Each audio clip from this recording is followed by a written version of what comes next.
बिस्मिल्लाहिर्रहमानिर्रहीम। मैं शुक्रगुजार हूँ, आपने थोड़ा इंतज़ार भी किया। थोड़ा मैं आज लेट हो गया।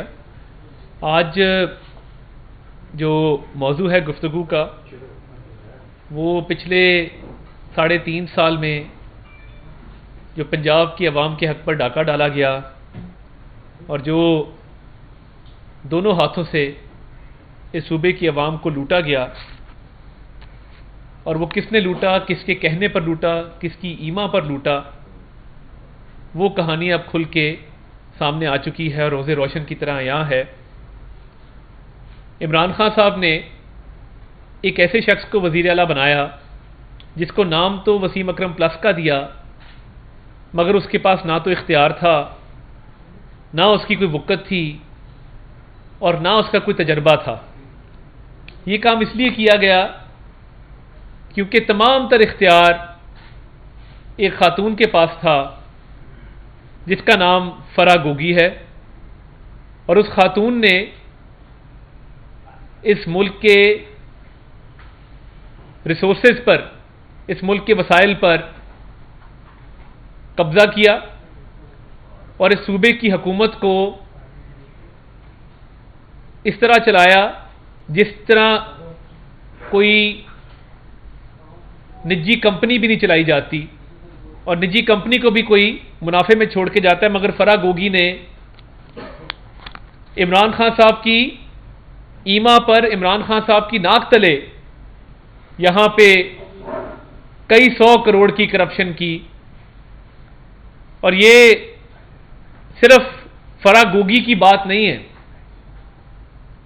हमारे पास कुछ शवाहिद आना शुरू हुए हैं कि फरा गोगी ने जो भी यहां से माल कमाया वो इमरान खान के बेनामी के तौर पे उन्होंने ये काम किए। अब इमरान खान साहब गोगी बचाओ तहरीक पर जब निकले हैं और गोगी बचाओ मार्च का ऐलान किया है, तो मकसद कोई बैनुल अक़वामी साजिश नहीं है, मकसद कोई अमर बिल मारूफ नही अनिल मुनकर नहीं है। मकसद सिर्फ एक है कि जिस तरह फरा गोगी को 2019 में एमनेस्टी स्कीम के तहत, और ये मेरे पास तमाम शवाहिद मौजूद हैं, 2019 में 32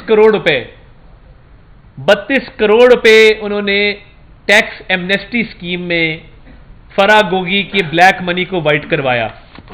अब पूछने वाली बात यह है कि जब आपको पता था कि ये ब्लैक मनी को वाइट कर रहे हैं और आपको पता था कि इनका डायरेक्ट ताल्लुक बुशरा मानिका साहिबा के साथ है, तो आपने ये जानते बूझते हुए कि आपका उनके घर आना जाना है, उनका आपके घर आना जाना है, और बाकायदा आपका निकाह फरा गोगी के घर में अंजाम पाया, उसकी तस्वीर पूरी कौम ने देखी कि आपके ज़ाती मरासिम फरा गोगी के साथ पहले से उस्तवार थे, और आपने उनको भरपूर मौका दिया कि वो पंजाब में स्याह करें, सफ़ेद करें, हर चीज़ का मालिक आपने फरा गोगी को पंजाब में बनाया। और ये जो 32 करोड़ रुपया टैक्स एमनेस्टी स्कीम के तहत वफाकी हुकूमत ने जिसकी मंजूरी दी, तो ये बताया जाए कि ये 32 करोड़ रुपया 2019 में जो आपने इनको ये सहूलत दी है, क्या ये पाकिस्तान के हर शहरी को ये सहूलत मुयस्सर थी? और आपने ये एनआरओ दिया, आप वजीर आजम थे, उस्मान खान बुज़दार वजीर आला थे, आपके इक़्तिदार में होते हुए ये एनआरओ टैक्स एमनेस्टी स्कीम के तहत 32 करोड़ का दिया गया। और टैक्स एमनेस्टी स्कीम में ये फरा गोगी क्यों गई? क्योंकि इस 32 करोड़ रुपया जो टैक्स एमनेस्टी स्कीम के तहत इमरान खान साहब की इजाजत से मंजूर किया गया, उसका सोर्स कोई नहीं था।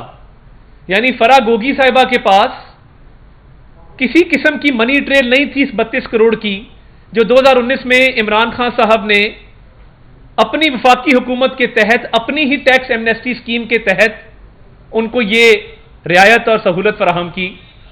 अब मसला ये है कि ये जो गोगी बचाओ तहरीक और गोगी बचाओ मार्च पर आप निकले हैं, इसमें कोई बैनुल अक़वामी साजिश नहीं है, इसमें मकामी साजिश जरूर है।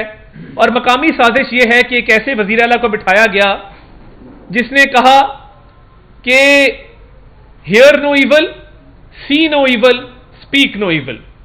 वो ना कुछ देखते थे, ना कुछ बोलते थे, ना कुछ सुनते थे। और उस्मान बुज़दार का मेरिट क्या था? क्या वो तहरीक इंसाफ के कोई देरीना कारकुन थे? क्या उन्होंने माजी में सूबे के लिए ऐसी खिदमात दी थी जिनकी बिना पे उनको वजीर आला बनाया गया और उनकी सर्विसेज को रिकग्नाइज किया? ये कतन मकसद नहीं था। ये सारी साजिश इसके ताने बाने बनी गाला से मिलते हैं कि फराह गोगी ने ये सारी साजिश बनाई कि एक ऐसे शख्स को वजीर आला लगाया जाए जिसका इख्तियार कोई ना हो, जिसके पास फहम फरासत ना हो, जिसके पास इतनी अकल ना हो कि वो इनकी सियाकारियों को, इनकी करप्शन को रोक सके। तो ये टैक्स एमनेस्टी स्कीम जो 2019 में दी है, ये पहला एनआरओ है जो फराह गोगी को इमरान खान ने बतौर वजीर आज़म दिया। और क्यों दिया? इसलिए कि फराह गोगी इमरान खान साहब की बेनामी है। और ये मामला इतना संगीन है कि फराह गोगी के टोटल असासे 21 करोड़ रुपए के थे जब इमरान खान साहब हुकूमत में आए हैं। और इस साल मार्च तक उनके असासों की मालियत 85 करोड़ रुपए है। कोई ऐसा बिजनेस है कि जिसके तहत आप जब हुकूमत में ना हो तो आपके असासों में कमी वाक़ई हो रही हो और जैसे ही आप हुकूमत में आए वो आपको 60 करोड़ का मुनाफा हो जाए?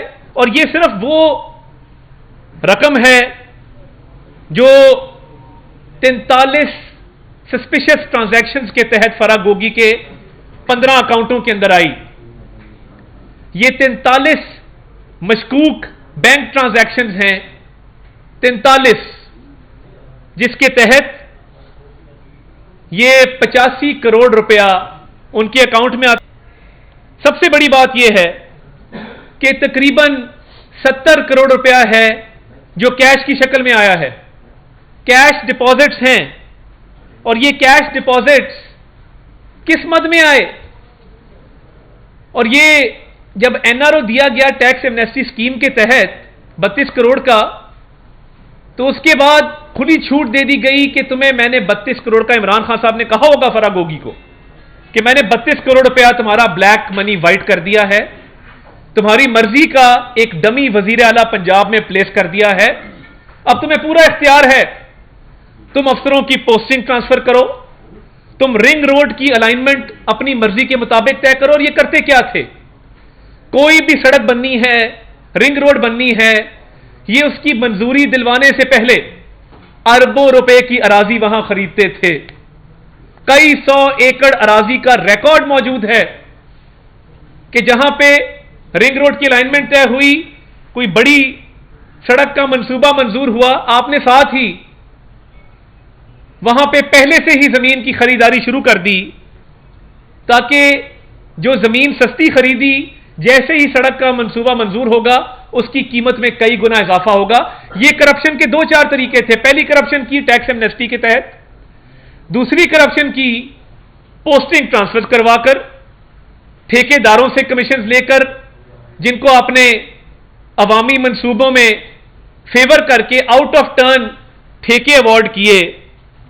तो ये जो 85 करोड़ रुपया है, क्या इमरान खान साहब को इसका इल्म नहीं था कि ये 85 करोड़ रुपए कहां से आए हैं?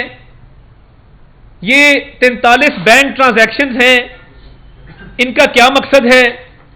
और क्या उनको इल्म नहीं था कि कई 100 करोड़ अकाउंटों में आ रहा है कैश की शक्ल में और वहां से कैश की शक्ल में विड्रॉ करके इस्तेमाल हो रहा है। अभी शवाहिद आ रहे हैं, हमें इस बात का यकीन है कि ये जो कैश आया और कैश निकला ये इमरान खान साहब को गया। मैं पिछले 3.5 साल से पूछ रहा हूं कि इमरान खान साहब का कारोबार क्या है, इमरान खान साहब का जरिया आमदन क्या है। उनकी अहलिया कहती हैं कि उनके कपड़े फटे होते हैं, किचन का खर्चा नहीं चलता, तनख्वाह पे वो गुजारा करते हैं। तो ये इतना शहाना तर्ज जिंदगी, ये ठाट बाट, 400 कनाल का महल, इसको मेंटेन कैसे करते हैं। अब समझ आई कि फराह गोगी ने जो करप्शन के यहां अंबार लगाए, जो ये 85 करोड़ रुपया कमाया सिर्फ एक ये बैंक ट्रांजैक्शंस के जरिए, 43 बैंक ट्रांजैक्शंस के जरिए, वो अपनी जगह पर, मगर जो अरबों रुपए की अराजी खरीदी गई और गवर्नमेंट की पॉलिसी के तहत, यानी गवर्नमेंट एक पॉलिसी बना रही है कि अवामी मंसूबा यहां से गुजरेगा, उससे पहले जमीन खरीद लें। और ये देखिए हमारे पास जो तफसीलात आई हैं, 50 करोड़ रुपया ये पे ऑर्डर्स के जरिए निकलवाया गया है अकाउंटों से। और ना सिर्फ ये जितने ये गौसिया बिल्डर्स का इसमें नाम है जिनको पेमेंट की गई है 8-10 करोड़ रुपए की। तो ये क्या इमरान खान साहब बिल्कुल नहीं देख रहे थे? बिल्कुल उनका कोई ताल्लुक नहीं है फराह गोगी से। अगर नहीं है ताल्लुक तो इमरान खान साहब का निकाह और उनकी शादी की तकरीब फराह गोगी के घर पे क्यों मुनक्कद हुई? और इमरान खान साहब ने इतनी खुली छूट क्यों दी कि पंजाब के अंदर सरकारी ठेकों में, अफसरान की पोस्टिंग ट्रांसफर्स में Farah Gogi all in all थी। फराह गोगी ने पंजाब पे हुक्मरानी की इमरान खान साहब की वजह से। और ये सिर्फ एक बहाना था कि ये वसीम अकरम प्लस है। ये इमरान खान साहब ने जानबूझकर उस्मान बुज़दार को यहां प्लेस किया। और ये देखिए कि ये जो असासों में इजाफा हुआ है, इसमें एक अल बुराक हाउसिंग प्राइवेट लिमिटेड ये अकाउंट है, इसमें ट्रांजैक्शंस हैं। गौसिया बिल्डर्स का अकाउंट है, इसमें ट्रांजैक्शंस हैं। ये 43 सस्पिशियस ट्रांजैक्शंस का जवाब फराह गोगी को देना होगा और ये वजह बतानी होगी कि जैसे ही इमरान खान साहब के इक़्तिदार को खतरा हुआ, जैसे ही नो कॉन्फिडेंस की मूवमेंट चली, जैसे ही ये खदशा पैदा हुआ कि इमरान खान साहब को इक़्तिदार से अलग होना पड़ेगा, तो ये दुबई क्यों चली गई? अगर कोई खतरा नहीं था। और मैं आपको ये बताता चलूं कि फराह गोगी को बाहर भगाने में इमरान खान का पूरा हाथ है। फराह गोगी को इमरान खान साहब ने खुद बाहर भिजवाया और इसलिए भिजवाया क्योंकि फराह गोगी ने इमरान खान साहब की ईमा पर यह सारी करप्शन की, उनकी नाक के नीचे की। और ये देखिए ये वो सारे सस्पिशियस ट्रांजैक्शंस हैं, तमाम तर तफसीलात मौजूद हैं कि किस अकाउंट में कितना पैसा गया, किस मद में गया, और इसकी कोई मनी ट्रेल नहीं है। और ये तो वो अकाउंट है जो पकड़े गए हैं, जिनकी तफसीलात हमने हासिल की हैं। अभी तो बहुत सारे ऐसे मामलात हैं जो अनडिक्लेयर्ड हैं। दियान डेवलपर्स, अल मोइज प्रॉपर्टीज, अल बुराक हाउसिंग, ये सारी वो कंपनीज हैं जिनके तहत ये सारी करप्शन की गई है। और देखिए यूएई में फ्लैट खरीदा गया, जो पाकिस्तान से बाहर असासे हैं उनकी मालियत अलहदा है। तो इमरान खान साहब ने मौके को गनीमत जाना और उन्होंने देखा कि मेरा बतौर वजीर आजम इस कुर्सी पर विराजमान रहना मुमकिन नहीं है, तो फराह गोगी को पाकिस्तान से फरार करवाया।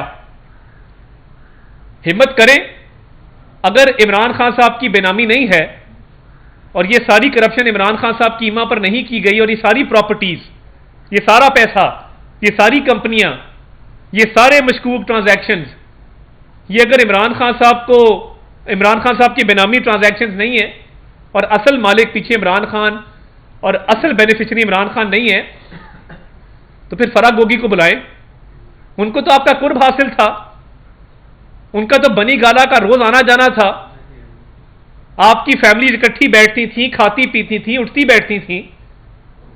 तो क्या हुआ? आपने फरार कराया है। और मुझे खुशी हुई कि इमरान खान साहब फराह गोगी के दफा में खुद सामने आए। यह पहला सबूत है कि यह सब इमरान खान की ईमा पर हो रहा था और इमरान खान की बेनामी प्रॉपर्टीज हैं।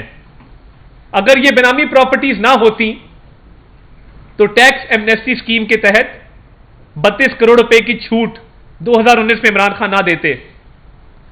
अगर ये इमरान खान की बेनामी प्रॉपर्टीज और ये बेनामी ट्रांजैक्शंस ना होते तो इमरान खान साहब फराह गोगी को मुल्क से फरार ना करवाते। आए, आके तहकीकात का सामना करें। और ये गोगी बचाओ मार्च जिसका ऐलान किया गया है, ये कोई बैनुल अक़वामी साजिश नहीं है। ये वो साजिश है जिसके तहत पाकिस्तानी अवाम के हक पर डाका डाला गया है। ये वो साजिश है जिसके तहत अरबों रुपए की जमीन बनाई गई है। ये वो साजिश है जिसके तहत कई 100 करोड़ रुपए इमरान खान साहब ने कमाए हैं। अगर आप इतने सच्चे हैं तो अपना जरिया आमदन बताएं कि ये नया घर जमान पार्क का ये किसने बनवाया और क्यों बनवाया। बताएं कि फिरोज वाला की जो जमीन है वो विरासती है कि नहीं है। बताएं कि वो आपने किस खातून से खरीदी थी। और ये तमाम तर शवाहिद जो हमने इकट्ठे किए हैं, इसमें हर चीज रोजे रोशन की तरह यहां है। ये 43 मशकूक ट्रांजैक्शंस सिर्फ पिछले 3.5 साल के हैं, जिसके तहत ये कई 100 करोड़ रुपया बटोरा गया है, जिसमें इमरान खान साहब कहते हैं कि इसका रियल एस्टेट का बिजनेस है। यानी उनके बिजनेस की तफसीलात भी अवाम के सामने मीडिया पे आके खुद बयान कर रहे हैं। ये सारे ताने बाने बनी गला से मिलते हैं। ना सिर्फ इस 85 करोड़ रुपए का हिसाब इमरान खान साहब को देना होगा, और इमरान खान साहब ने एक और बात की कि ये फराह गोगी तो कोई सरकारी ओहदे पर नहीं रही, फराह गोगी तो पब्लिक ऑफिस होल्डर नहीं है। हम यही कह रहे हैं कि नहीं है। हम कह रहे हैं कि इमरान खान साहब पब्लिक ऑफिस होल्डर आप हैं, पब्लिक ऑफिस होल्डर आप हैं। ये सब ट्रांजैक्शंस, ये कई 100 करोड़ रुपया, ये अरबों रुपए की जमीन, ये गाड़ियां, ये महलात, ये ऐशो इशरत, ये सारा मालो दौलत ये आपका बेनामी है। ये करप्शन आपने खुद करवाई है। अगर आपने करप्शन रोकनी होती तो आप एक ईमानदार और एक कॉम्पिटेंट वजीर आला पंजाब में लगाते। और जब आपको इतला मिली थी कि फराह गोगी ने पोस्टिंग ट्रांसफर्स के पैसे लेना शुरू किए हैं, अवामी मंसूबों के तहत जमीनें खरीदना शुरू की हैं, रिश्वत और कमीशन माफिया को परवान चढ़ाया है, तो आप उसका नोटिस लेते, आप वजीर आला को बदलते, आप वजीर आला को बदल के यहां पे चेक रखते। आपने ताहिर खुर्शीद को प्रिंसिपल सेक्रेटरी वजीर आला का लगाया। इमरान खान साहब ने उसको करप्शन पे हटाया खुद, क्योंकि वो माल पूरा हो गया था जो कई 100 करोड़ रुपए चाहिए थे। और वो बातें खुल के सामने आना शुरू हो गई थी कि पंजाब में हर नौकरी के पैसे लिए जाते हैं, हर अवामी मंसूबे के तहत कमीशन लिया जाता है। तो ये इमरान खान साहब को इन तमाम बातों का जवाब देना होगा। और फराह गोगी को जिस तरह भगाया है और अब गोगी बचाओ मार्च का ऐलान किया है, उसको उसी तरीके से वापस लाना होगा। हमने तहकीकात का सामना किया, तहकीकात हुई, कुछ नहीं निकला, मगर ये जो रिकॉर्ड हमारे सामने आया है, इसके तहत इन तमाम ट्रांजैक्शंस का, इस तमाम जमीनों का, अरबों रुपए की जो मालियत की जमीनें हैं, कई 100 करोड़ के ट्रांजैक्शंस हैं, इसका जवाब इमरान खान साहब को देना होगा। और फराह गोगी को वापस लाने के इंतजाम किए जा रहे हैं। वफाकी हुकूमत ने एफबीआर से तमाम रिकॉर्ड तलब कर लिया है और तमाम मुतलका इदारे जिनके पास ये तमाम डॉक्यूमेंट्स हैं, FBI हो गया, इंटीरियर मिनिस्ट्री हो गई, वो तमाम तर ये डॉक्यूमेंटेशन मुकम्मल कर रहे हैं, जिसके तहत फराह गोगी को वापस लाने के तमाम इंतजामात मुकम्मल किए जाएंगे और फराह गोगी को वापस बुलाकर तहकीकात का आगाज किया जाएगा। ये मामला इतना सीधा नहीं है जिस तरह इमरान खान साहब उनके दफा में कह रहे हैं कि वो तो रियल एस्टेट का उसका काम था, वो तो बेचारी बड़ी नेक परवीन है, वो तो बेचारी जानती कुछ नहीं, वो तो उसका तो कसूर कोई नहीं है, वो तो पब्लिक ऑफिस होल्डर नहीं है।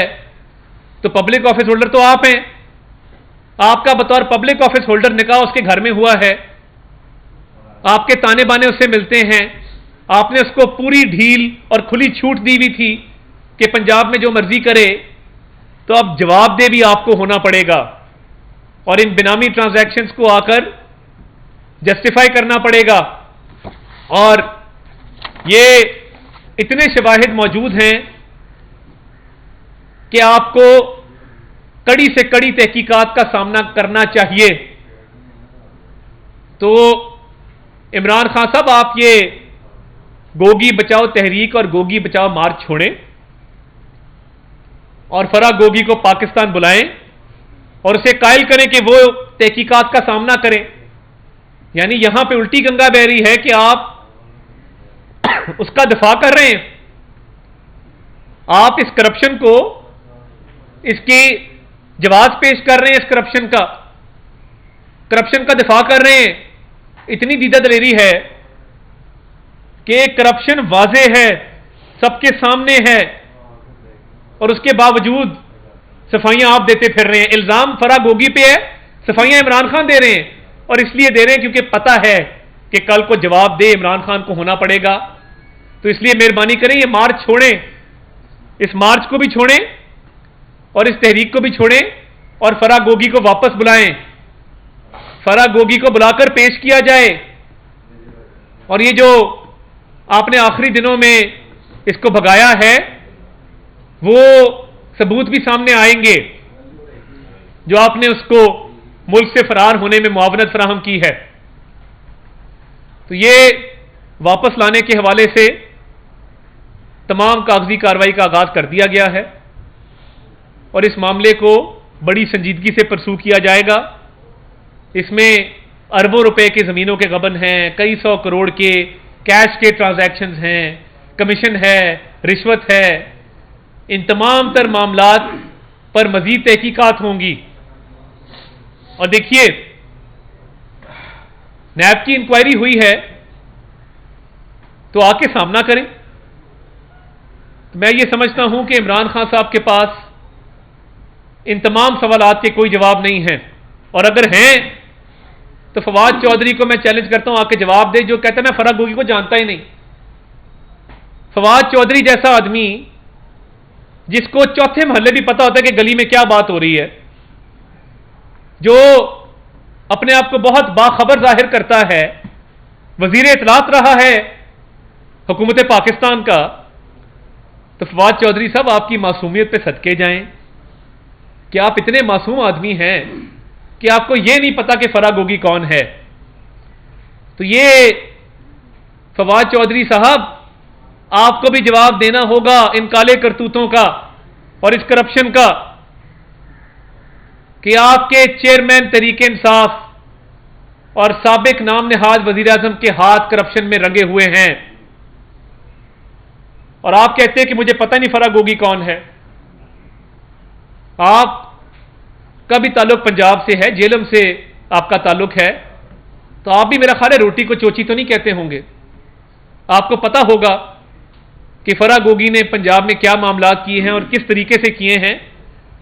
तो मैं फवाद चौधरी को चैलेंज करता हूं, आए और आके अपने चेयरमैन के बिहाफ पे इन सवालात का जवाब दे और जस्टिफाई करे कि ये टैक्स एमनेस्टी स्कीम के तहत 32 करोड़ रुपए की छूट क्यों दी गई, ये कई सौ करोड़ के ट्रांजैक्शन जो हैं ये कहां से आए, 43 ट्रांजैक्शन, कैश कहां से आया, कैश कहां गया, ये कौन है गौसिया बिल्डर्स, और ये अरबों रुपए की जमीन कैसे खरीदी गई?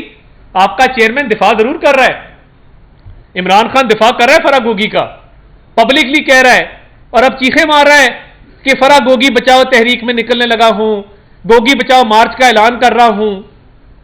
तो ये मैंने सवालात उठाए हैं, मैं तवक्को रखता हूं कि इसका जवाब दिया जाएगा और फराह गोगी को वापस लाकर तहकीकात का सामना करवाया जाएगा। बहुत शुक्रिया। ये रहनुमाई फरमाएं कि आपने पूरी प्रेस कॉन्फ्रेंस में फराह गोगी का जिक्र किया और कहा इमरान खान को से ताल्लुकात कमीशन वगैरह का जिक्र किया, क्या पिंकी पीरनी के बारे में भी कुछ तहकीकात सामने आया है? देखिए ये सारा मामला फराह गोगी की एंट्री कहां से हुई? वो इमरान खान साहब की अहलिया के जरिए आई बनी गाला, और ये सारे मामलात वहीं से जन्म लिए हैं जिसके तहत ये करप्शन हुई है, जिसके तहत बुशरा साहिबा ने लगवाया उस्मान बुज़दार को वजीर आला। इसमें कोई शक है किसी को? तो ये तमाम तर मामलात इसी ट्राइका ने किए और इमरान खान साहब की ईमा पर उनकी मंशा के मुताबिक ये तमाम मामला। आप ये बताइएगा कि 2 माह कबल पीडीएम ने महंगाई मार्च किया, अब 13% से ज्यादा महंगाई हो गई है, क्या अब आप महंगाई मार्च करेंगे? दूसरा, मियां महासदर ने भी प्रेस कॉन्फ्रेंस में कहा है कि हुकूमत की नाहिदी की वजह से लोड शेडिंग और बिजली का ग्रान और महंगाई ज्यादा आई, इसमें कैसे? देखिए, हमें अभी पंजाब में हुकूमत संभाले मुश्किल से हफ्ता हुआ है, ऊपर भी हमारी हुकूमत अभी 2 हफ्ते हुए हैं, तो महंगाई पर काबू इस तरह पाया कि आते साथ ही रमज़ान बाजारों में 800 रुपये का आटा किया, चीनी की प्राइस को कंट्रोल किया। हमारे से पहले 1100 रुपये का आटा का थैला मिल रहा था, 20 किलो की बात कर रहा हूं। हमने उसकी कीमत 800 रुपये की, 10 किलो के थैले की कीमत 400 रुपये की। तो ये हमारे आने से पहले तो किसी को ख्याल ना आया कि ये आटे की कीमत सस्ती करनी है। वो किसने सब्सिडी दी, वो किसने सस्ता करवाया? उनका नाम शहबाज शरीफ है। चीनी की कीमत को, आटे की कीमत को कंट्रोल किया। और लोड शेडिंग में हमारी इतला के मुताबिक पिछले 48 घंटों में बहुत बेहतरी आई है। हम तो बिजली बना गए थे 2018 में हुकूमत से, जब हम गए हैं हम तो 16,000 मेगावाट बिजली लगाकर गए थे। तो इनकी नाअहली की वजह से, इनकी नालायकी की वजह से लोड शेडिंग शुरू हुई, तब उस पर काबू पाया भी जा रहा है और उसमें बेहतरी भी आ रही है। गोगी को कब तक पाकिस्तान लाया जा सकेगा, और फिर जब वो पाकिस्तान आएंगी तो उनके बयान की रोशनी में खान साहब के ऊपर मुकदमा, पीढ़ी को मुकदमा बनेगी? देखिए, सबसे पहली बात तो ये है कि वफाकी हुकूमत ने फराह गोगी के हवाले से, उसको वापस लाने के हवाले से तैयारी शुरू कर दी है। तमाम मुतलका महकमों से रिकॉर्ड तलब कर लिया गया है और FBR से भी रिकॉर्ड आ चुका है, तो उस पर मुकम्मल तैयारी की जा रही है। उम्मीद है जल्द फराह गोगी को वापस आने का इंतजाम कर लिया जाएगा। और देखिए, मैं तो कागज़ों की बिना पर, सबूतों और शवाहिदों की बिना पर कह रहा हूं कि फराह गोगी की तमाम माल जो करप्शन से कमाया गया है, तमाम ज़मीनें, तमाम असासे, वो इमरान खान साहब के बेनामी हैं। और इमरान खान साहब का अगर फराह गोगी से कोई ताल्लुक नहीं है तो फिर वो उसके दफा में क्यों आए, उसको एमनेस्टी स्कीम के तहत छूट क्यों दी? तो ये इमरान खान साहब को एक एक पाई का जवाब देना होगा। एक तो ये बताएं कि ये अपने 2 नाम सामने आए हैं करप्शन के हवाले से, आप समझते हैं कि कितने लोग जो है करप्शन में जो है वो मुलविस होंगे? और दूसरा ये कि शहबाज गिल की गाड़ी को हिट किया गया है, और आप देखिए, मेरी हमदर्दी शहबाज गिल साहब के साथ, और अगर वो चाहेंगे तो उनको सिक्योरिटी भी फराहम की जाएगी, कोई ऐसा मसला नहीं है। वो मौजू आज का नहीं है, मगर देखिए, करप्शन में पूरी हुकूमत मुलव्विस थी। हमें सुनाते रहे अमर बिल मारूफ और नही अनिल मुनकर, और खुद अपने काले करतूतों को छुपाने के लिए तमाम तर हरबे इस्तेमाल करते रहे। तो ये तो इतनी करप्शन किसी हुकूमत ने नहीं की जितनी पिछले 3.5 पौने 4 साल में हुई है। आप आटा स्कैंडल को छोड़ दें, चीनी स्कैंडल को छोड़ दें, अद्वियात स्कैंडल को छोड़ दें, मालम जब्बा को छोड़ दें, हेलीकॉप्टर को छोड़ दें, आप छोड़ दें कि इन्होंने अरबों रुपए की करप्शन की है। तो ये इमरान खान साहब की जात के खिलाफ ये सबूत हैं। इमरान खान साहब जवाब दें, जो फराह गोगी ने मामलात किए हैं, दूध का दूध और पानी का पानी हो जाएगा। मगर अब मैं खान साहब को कहूंगा कि फराह गोगी को वापस लाओ और आपने घबराना नहीं है। तमाम के तमाम अफराद जिनको इल्ज़ाम लगे कि उन्होंने ट्रांसफ़र करवाई, पोस्टिंग करवाई, फरा बीवी को पैसे दिए, उन तमाम अफराद से आपको बयान हल्फी लेने कुछ ऐसे जो शवाहिद हैं वो सामने आने चाहिए आपके पास, या ये जो आपके पास बैंक ट्रांजेक्शन है इनको हम आपके सामने पेश कर दें? ये बिल्कुल तमाम तर डॉक्यूमेंट्स को पब्लिक किया जाएगा, उन 43 बैंक ट्रांजैक्शंस को भी, उन तमाम अराजी का रिकॉर्ड भी, और तमाम तर वो जो कैश डिपॉजिट्स आए और कैश डिपॉजिट्स निकले। और देखिए मैं बार बार कह रहा हूं कि ये 85 करोड़ रुपया सिर्फ वो है जो कैश की सूरत में बैंकों में आया है, और 23 करोड़ से मामला 85 करोड़ तक चला गया, 32 करोड़ की टैक्स एमनेस्टी अलहदा है। तो ये तो अभी वो मामलात हैं जो रिकॉर्ड के ऊपर हैं, अभी तो वो मामलात खुलने हैं जो रिकॉर्ड पर नहीं आए, जो अनडिक्लेयर्ड हैं, जो अंडर द टेबल हैं। तो ये अभी तो ये शुरुआत है, तो ये आपके सामने अरबों रुपए की राजी और कई 100 करोड़ रुपए की ये करप्शन आई है। जब ये अनडिक्लेयर्ड वेल्थ सारी आएगी और ये असासों का पता लगेगा, तो ये मैं समझता हूं कि ये पाकिस्तान की तारीख का सबसे बड़ा पब्लिक मनी का स्कैंडल है। अच्छा, ये बताएं कि फराह गोगी को नैब के जरिए लाया जाएगा, नैब तहकीकात करेगा, या कोई और अदारा उनको ले जाएगा? और दूसरा, उनके जो ताने बाने दीगर लोगों से मिल रहे हैं, सबसे पहले किसकी नैब के जरिए गिरफ्तारी हो रही है? देखिए बात यह है कि जो फराह गोगी को वापस लाने का मामला है तो वो वजारत दाखिला के तहत हो रहा है और उनको वापस लाया जाएगा। बाकी अगर कोई और इदारा तहकीकात करता है जैसे FIA है, इस पर आपको अनकरीब ब्रीफ करेंगे और तहकीकात का सामना तो देखें करना पड़ेगा। तो इस पे हिकमत अमली ऑब्वियसली लॉ के मुताबिक जो मुतलका अफसरान हैं, जो मुतलका वजारत है वो बनाएगी, मगर अभी मेरा मुतालबा ये है कि जो इंक्वायरी नैब ने की है इनिशिएट, उस पर आके कम अज़ कम पेश होकर जवाब तो अपना जमा कराएं। और ये वफाकी हुकूमत की जिम्मेदारी है कि फराह गोगी को वापस लाया जाए। इसमें सदाकत है। दूसरा, आप ये सारे एविडेंस तब लेके आए हैं जब मार्च का ऐलान किया जा सका, ये आपकी धमकी है या दरखास्त के? देखिए हमें एविडेंस इकट्ठा करना था ना जी, तो हमें मोहलत ही कितनी मिली है। अभी जो इब्तदाई हमारे चंद हफ्ते हैं उसके दौरान जो एविडेंस है अवाम के सामने लेकर आए हैं, तो इसका मार्च से कोई ताल्लुक नहीं है। गोगी बचाओ मार्च अपनी जगह पर है, ये शवाहिद अपनी जगह पर हैं, और गोगी बचाओ मार्च ज़रूर करें, वो उनका हक बनता है कि वो NRO की दरख्वास्त डालें, बार बार डालें। और जहाँ तक बिजली का सवाल है, देखिए वज़ीर आज़म साहब की मुकम्मल तवज्जो है उसके ऊपर, और मुतलका वज़ीर को भी हिदायत जारी हैं, तो उसमें बेहतरी आएगी। बाकी जो एनर्जी पॉलिसी उस पर वफाकी वज़ीर खुद बात करेंगे। ये सर पिछले दौर में जो चीनी के स्कैंडल्स आए आरोपों पे, क्या उन पे भी कोई तहकीकात होंगी इस तरह की, या वो जंगी दलील अब आपके साथ है? देखिए जो चीनी का स्कैंडल है, इमरान खान साहब ने क्या चीनी की एक्सपोर्ट की इजाज़त नहीं दी? तो इमरान खान साहब पे चीनी की एक्सपोर्ट के वजह से ज़रूर तहकीकात होनी चाहिए। ये प्राइवेट बिजनेसमैन के हाथ में नहीं होता कि वो चीनी एक्सपोर्ट करते जाके, चीनी की एक्सपोर्ट की इजाज़त वज़ीर आज़म देता है, तो ये इमरान खान साहब को इसका जवाब ज़रूर देना चाहिए। जी आबिद भाई, दरअसल बात यह है कि आपने फराह गोगी और इमरान खान के नेक्सस के हवाले से बहुत सारी एक लंबी प्रेस कॉन्फ्रेंस की। बज़ाहिर ये लग रहा है कि जैसे ये सियासी बयानबाजी है या सियासी इल्ज़ामात हैं, सियासी बयानबाजी है, सियासी इल्ज़ामात है। कोई कंक्रीट चीज़ आपके पास आई है कि कहीं ना कहीं फराह गोगी और इमरान खान का कोई नेक्सस है? देखिए इसको सियासत की हम ये समझे नहीं, देखिए आज अगर पंजाब के अंदर कोई शख्स उठ के कमिश्नर्स की, DPOs की, डिप्टी कमिश्नर्स की, सूबाई सेक्रेटरीज की पोस्टिंग ट्रांसफर शुरू कर दे, उसके तहत पैसे लेना शुरू कर दे, तो क्या कोई आम आदमी या कोई पाकिस्तानी ये कर सकता है? जब तक उसको हुक्मरान की बैकिंग ना हो, नंबर 1। नंबर 2, ये जितने बैंक ट्रांजैक्शंस हैं, जितने कमीशंस लिए गए हैं बिल्डर्स की तरफ से, ये इसका जवाब तो देखें ना, देना तो होगा। इमरान खान साहब का निकाह आपके घर में होता है, 24 घंटे का बनी गाला में क़याम फराह गोगी का होता है, और वो सेम टाइम पे पंजाब के अंदर करप्शन के अंबार लगा रही है। तो क्या इमरान खान साहब बेखबर थे, या इमरान खान साहब इतने नाअहल हैं और नालायक हैं कि उनको किसी ने नहीं बताया कि फराह गोगी ये मामलात कर रही है? मेरा मानना यह है कि क्योंकि फराह गोगी इन तमाम मामलात को बनी गाला में रह के सरपरस्ती कर रही थी, मुकम्मल तौर पर इमरान खान साहब और बुशरा साहिबा के साथ राब्ते में थी और खुली छूट और ढील दी गई और फिर मुल्क से भगाया गया, तो इमरान खान साहब तो अब उसके दिफा में निकल आए हैं। अब कोई पीछे गुंजाइश बची नहीं है।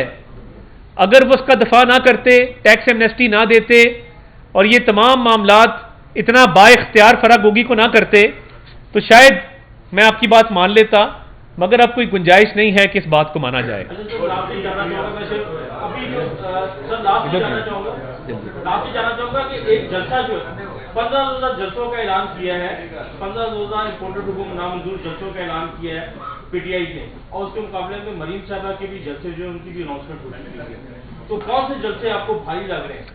देखिए, मरीम नवाज साहिबा एक अवामी लीडर हैं, उनकी एक पॉलिटिकल स्ट्रगल है और वो माशाल्लाह क्राउड पुलर हैं। वो जब निकलेंगी अवाम का जम्मे गफीर होगा, अवाम का समंदर होगा, और मैं ये बात वसूख से कहता हूं कि जहां जाएंगी जगह नहीं बचेगी, अवाम का समंदर होगा उस जगह। अच्छा तारा सर, एक बात हो रही, कुछ मुबैना वीडियोस की बड़ी बातें चल रही हैं जी, और इल्जाम हम देखते हैं सोशल मीडिया पे मुसलसल मुस्लिम लीग नून पे लगाया जा रहा है, इस हवाले से क्या कहना चाहिए? देखिए, ऐसा कोई मामला ना मेरे इल्म में है, ना ऐसे किसी मामले का मुझे पता है। अगर पता होता तो जरूर उस पर बात